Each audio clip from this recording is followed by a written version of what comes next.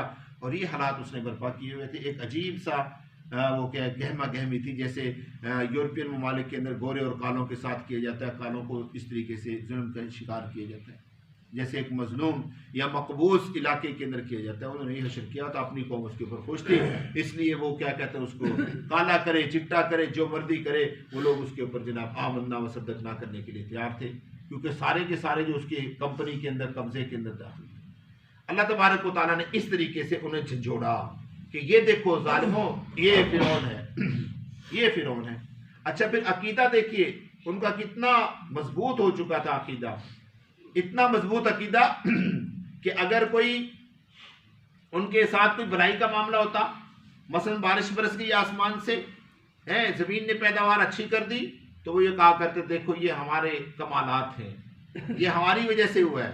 فرعون اپنی طرف نسبت کرتا تھا کہ یہ دیکھو میری وجہ سے ہوا، میں نے یہ سارے کے سارے کیا کر دیے ہیں کمالات کی. یہ دیکھو اس دفعہ تمہاری بارش بھی خوب برسی ہے، اور یہ دیکھو گندم بھی خوب ہوئی ہے، اور یہ بھی تمہیں حاصل ہو گیا، یہ میرے کمالات ہیں. اور جس وقت کوئی بدبختی ان کے اوپر آتی، ان کا کوئی نقصان ہو جاتا، تو کہتے یہ ان کی، یہ بنی اسرائیل والے جو ہیں یہ منحوس ہیں، ان کی نحوست کی وجہ سے ایسا ہوا ہے.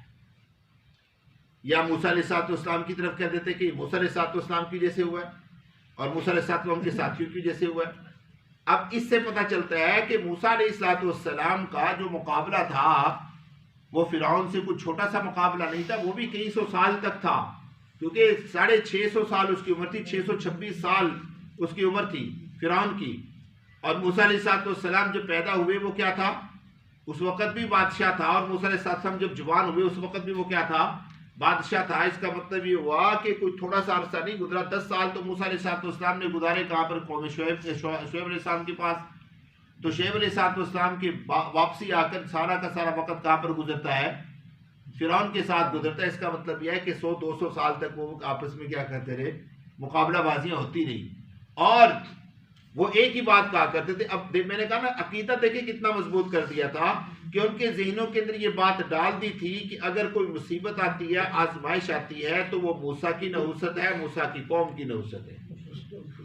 اور اگر کوئی بھلائی آتی ہے اور کوئی خیر کا کام ہوتا ہے تو وہ اپنی طرف منسوب کر دیتے تھے. وہ کہتے تھے دیکھو یہ میرا کمال ہے، یا ہمارے کمالات کی جیسے یہ سارے معاملات ہوئے ہیں. یعنی اس طریقے سے انہوں نے عقیدہ ان کا مضبوط کیا ہوتا. اور آج ہمارا بھی یہی حال ہے میرے دوستو، ہم بھی اسی اس کے اندر مطلب یہ کہ مبتلا.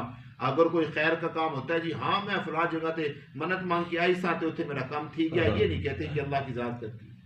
ہمارا بھی یہی حال ہوا پڑا ہے. معذرت کے ساتھ میں بالکل بات کھلی اس لیے کرتا ہوں تاکہ اگلے بندے کو سمجھ آ جائے. ہم بھی اپنی نسبت اللہ کی طرف کرنے کی بجائے آج مخلوق کی طرف اپنی نسبت کرتے ہیں. اور اگر خدا نخواستہ کوئی گڑبڑ ہو جائے تو پھر کس کا قصور ہے؟ یہ بہو جو ہے جب سے سہڑ کے ہمارے گھر میں آئی ہے اس کی وجہ سے بدبختیاں آ رہی ہیں. قصور پھر کس کا نکلتا ہے؟ نموں کا، بموں کا، یا پڑوسیوں کا، یا رشتہ داروں کا، آنے جانے والوں کا. ہم نے بھی اپنا عقیدہ یہیں تک کر لیا کہ ہم دنیا کے اوپر، مخلوق کے اوپر اپنا ذہن بنا کر بیٹھ گئے، جبکہ یہ سارا نظام کرنے والا کون ہے؟ اللہ. اور ایک بات ذہن میں رکھیے گا کہ جس آدمی کے ساتھ جو معاملہ ہوتا ہے، فرد واحد، ذرا غور کیجئے گا، میں بڑی قیمتی بات سمجھانے لگا ہوں. ہر بندہ فرد واحد جس کے ساتھ جو معاملہ ہوتا ہے، میرے ساتھ جو بھی بھلائی ہوگی وہ میری نیکیوں کی بنیاد پر ہوگی، میرے ساتھ جو بھی نقصان ہوگا وہ میرے گناہوں کی نحوست کی وجہ سے ہوگی. ہاں، ایک آدمی کی نحوست اس کے گھر میں تو داخل ہو سکتی ہے. ایک آدمی کی نحوست کی وجہ سے اگر کوئی آدمی کہے کہ فلاں آدمی کی نحوست کی وجہ سے میرے گھر کے اندر، نہیں، تیری اپنی نحوست تھوڑی ہے جو کسی کی نحوست تیرے گھر میں آئے گی. ایک آدمی، اس کے گھر میں ایک آدمی نماز نہیں پڑھتا، اللہ کے نبی نے فرمایا کہ اس کی نحوست گھر میں ہے. ایک آدمی گھر اللہ کے نبی صلی اللہ علیہ وسلم کے پاس ہے، یا رسول اللہ گھر میں نحوست بڑھی ہے، آپ نے فرمایا کہ تیرے گھر میں کسی کی نظر پڑتی ہے، پردہ لٹکا دو. پہلے فرمایا کہ کوئی بے نمازی ہے، اس نے کہا رسول اللہ بے نمازی بھی کوئی نہیں. فرمایا کہ تیرے گھر میں کسی کی نظر پڑتی ہے، گزرتے ہوئے پردہ لٹکا دو. اب یہ نحوست جو ہے یہ اپنی ذات کی حد تک ہے، کسی کی وجہ سے کوئی منحوس نہیں ہوتا. بات سمجھ آ رہی ہے؟ اب ذرا دیکھیے ترجمہ. اللہ تبارک تعالیٰ کیا ارشاد فرماتے ہیں؟ فَإِذَا جَاءَتْهُمُ الْحَسَنَةُ، پس جب آتی ان کے پاس کوئی بھلائی تو وہ کہتے لنا هَذِهِ، یہ ہماری وجہ سے ہے، یا ہمیں ملی ہے، یا ہمارے لیے ہے. وَإِن تُصِبْهُمْ سَيِّئَةٌ، اور اگر ان کو پہنچتی کوئی مصیبت، کوئی پریشانی، يَطَّيَّرُوا بِمُوسَىٰ، تو وہ منحوس کہہ دیتے اس کو موسیٰ کی وجہ سے، وَمَن مَّعَهُ، اور ان لوگوں کی وجہ سے جو موسیٰ علیہ السلام کے ساتھ تھے. اللہ رب العزت نے فیصلہ فرما دیا، الا انما طائرهم، سن لو سوائے اس کے نہیں کہ ان کی نحوست اللہ کی طرف سے آتی ہے. کس کی طرف سے آتی ہے؟ اللہ کی طرف سے آتی ہے. کیوں آتی ہے ان کی نحوست؟ ان کے اپنے اعمال اور کردار کی وجہ سے. قالوا طائرکم معکم، پڑھا کہیں پر آپ نے یہ لفظ؟ یاد کریں تھوڑا سا. قالوا طائرکم معکم، کہاں ملا؟ سورہ یاسین میں. اللہ فرماتے ہیں کہ ان کو کہہ دو کہ تمہاری نحوست تمہاری وجہ سے ہے. اَإِن ذُكِّرْتُمْ بَلْ أَنْتُمْ قَوْمٌ مُسْرِفُونَ، اب تمہارے اختیار میں ہے کہ تم نصیحت حاصل کرو یا تم کیا ہو جاؤ، حد سے تجاوز کرنے والے ہو جاؤ. تو نحوست ہماری وجہ سے ہوتی ہے، کسی کی وجہ سے نحوست نہیں ہوتی. تو کیا فرمایا؟ الا انما طائرهم عند اللہ، سن لو سوائے اس کے نہیں کہ تمہاری نحوست اللہ کی طرف سے آئی ہے. ولكن اکثرهم لا يعلمون، لیکن ان میں سے اکثر جو ہیں لا يعلمون، اس بات کو جانتے نہیں ہے. میرے دوستو، جب حضرت موسیٰ علیہ السلام نے ان کو یہ جواب دیا تو انہوں نے پھر موسیٰ علیہ السلام کو تھوڑا سا کیا کہتے ہیں اس کو، جیسے کہتے ہیں نا جی، جھگڑا کیا. وقالوا مهما تأتینا به من آیۃ لتسحرنا بها فما نحن لك بمؤمنین. انہوں نے موسیٰ علیہ السلام سے کہا کہ تم ہمارے پاس آیا ہے اور ہمارے پاس ایسی آیتیں اور ایسی نشانیاں لے کر آیا تاکہ اس کے ذریعے سے تمہارے اوپر جادو کرے، تو تاکہ تو ان کے ذریعے سے ہمارے اوپر کیا کرے؟ جادو کرے. فما نحن لک بمؤمنین، ہم تیری بات کو مانیں گے نہیں. اب یہ بات دیکھیے، قوم نے کہا کہ تو یہ جو ہمارے سامنے نشانیاں لے کر آیا نا، ابھی تورات نہیں ملی تھی موسیٰ علیہ السلام کو، تورات ملی ہے بعد میں. پہلے جو نشانیاں تھی کیا کہتے اس کو، عصائے موسیٰ اور ید بیضا، یہ دو ہی تو نشانیاں تھی حضرت موسیٰ علیہ السلام کے پاس. یا وہ دو عذاب قحط سالی والا مسئلہ بن گیا اور ان کے پھلوں کی کمی آگی. آگے اللہ رب العزت نے ان کے عذابوں کا مزید تذکرہ کیا تو انہوں نے آگے سے کہنا شروع کر دیا تو یہ کر رہا نا، جو اس لیے کر رہا ہے کہ ہمارے اوپر کیا کر دے؟ جادو کر دے. حضرت عمر فاروق رضی اللہ تعالیٰ عنہ کا واقعہ مجھے یاد آ گیا. حضرت عمر فرماتے ہیں کہ میں نے یہ واقعہ کئی مرتبہ جمعے پہ بھی سنایا. فرماتے ہیں کہ ہم رات کو جس وقت سفر سے آیا کرتے تھے نا، تو اپنے گھر جانے کی بجائے حرم میں جایا کرتے تھے. وہ اس وقت مشرکین تھے، مسلمان نہیں تھے، حرم میں جایا کرتے تھے. اور معمول مبارک رسول اللہ صلی اللہ علیہ وسلم کا بھی یہی تھا کہ آپ نے جب سفر سے آتے تھے تو سب سے پہلے مسجد میں آ کر 2 رکعت وہاں نفل پڑھتے، پھر آپ تشریف لے جایا کرتے تھے. اور جب سفر پہ جایا کرتے تھے تو مسجد میں آ کر نفل پڑھ کے پھر آپ سفر پہ جایا کرتے تھے. یہ معمول مبارک تھا. تو حضرت عمر فرماتے ہیں کہ میں حرم میں آیا، رات کا وقت تھا، گھر آیا سفر سے تو میں تھکا ہوا تھا، تو رات کافی گزر چکی تھی، تو میں نے کہا کہ اب گھر کیا کرنا ہے، آرام کیا کرنا ہے، حرم میں جاتے ہیں، وہاں پر رسول اللہ صلی اللہ علیہ وسلم قرآن پڑھ رہے ہوں گے، آپ کو قرآن جا کے سنتے تھے مشرکین، لیکن قرآن سننے کے لیے اللہ کے نبی کا آیا کرتے تھے۔ حضرت عمر فرماتے ہیں کہ میں نہیں آیا کرتا تھا، اور بھی لوگ آیا کرتے تھے، ابو جہل، عتبہ، شیبہ، سارے چھپ چھپ کے حضور کا قرآن سنا کرتے تھے۔ فرمایا کہ میں جس وقت کیا کہتے ہیں اس کو حرم میں آیا، تو اس وقت اللہ کے نبی تشریف نہیں لائے تھے، سمجھے، ان کے ہاں تو چونکہ رات 9 بج گئے، تو سمجھو کہ رات کافی ساری گزر چکی ہے۔ ہمارے یہاں تو رات 9 بجے تو رات شروع بھی نہیں ہوتی، ہمارے یہاں تو رات کو 1 بجے رات شروع ہوتی ہے۔ تو وہ فرماتے ہیں کہ میں اس دن بیت اللہ کے پردوں میں چھپ گیا۔ ویسے لوگ پتھروں کے پیچھے چھپ جایا کرتے تھے، کیونکہ جن حضرات نے 1980 سے پہلے یا 1980 کے قریب کیا ہے، حج کیا، ان کو پتہ ہے کہ باب العزیز کی باہر بھی بہت بڑا پہاڑ ہوا کرتا تھا، شاید کچھ یاد ہو آپ حضرات کو، بالکل دروازے سے نکلتے ہی پہاڑ ہوا کرتے تھے۔ یہ بیت اللہ کی حرم کی جگہ بہت تھوڑی تھی مطاف کی، اب بہت کھلی ہو گئی ہے۔ تو کہتے ہیں میں بیت اللہ کے پردوں کے اندر کیا ہو گیا، چھپ گیا۔ نبی محترم صلی اللہ علیہ وسلم تشریف لائے، آپ علیہ السلام نے قرآن پڑھنا شروع کیا، الحاقۃ الحاقہ پڑھتے پڑھتے فرماتے ہیں کہ جب آپ علیہ السلام پڑھ رہے تھے تو میرے دل میں یہ خیال پیدا ہوا کہ یار یہ دیکھو کتنا پیارا کلام ہے، یہ تو کسی شاعر کا کلام ہے، یہ کسی اور کا کلام نہیں ہے، کیونکہ اس صورت کے اندر اللہ رب العزت کا نظام ہے کہ اللہ تبارک و تعالیٰ نے ایسا وزن بنایا ہے۔ دیکھیے میں آپ کو پڑھ کے سناتا ہوں، الحاقۃ مالحاقہ وما ادراک مالحاقہ کذبت ثمود وعاد بالقارعہ فاما ثمود فاہلکوا بالطاغیہ۔ اب یہ وزن بنتا چلا جاتا ہے، اور شعر جو ہوتے ہیں ان کا کیا ہوتا ہے، آپس میں وزن ہوتا ہے۔ پڑھتے پڑھتے ہاں حضرت عمر فرماتے ہیں رسول اللہ صلی اللہ علیہ وسلم جس وقت یہاں پر پہنچے نا، فلا اقسم بما تبصرون وما لا تبصرون انہ لقول رسول کریم۔